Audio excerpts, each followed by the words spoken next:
What's up, YouTube? USMC Vet here.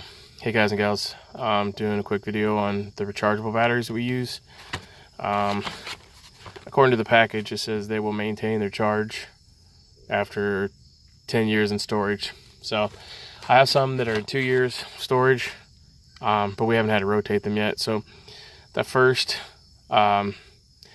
16 of these I bought. Of course, the kids lost them because they were younger, but I purchased 16, more of them, and we use them in their Xboxes, just about anything that takes AA or AAA battery, because I have AAA as well.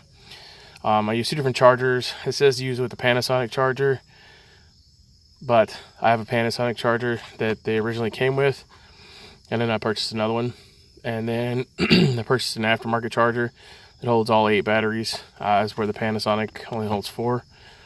And I also have a Gold Zero that I got for Christmas from one of my relatives, and I believe it holds 4, but it will charge with a solar panel. But it needs a larger solar panel to charge all 4 at with the sun in the fall. Anyways, I haven't tried during the summertime because I usually just keep them charged up with the plug-in charger in the house. But if you do have solar panels or a 12-volt solar panel, you can charge them with a USB and the solar panel.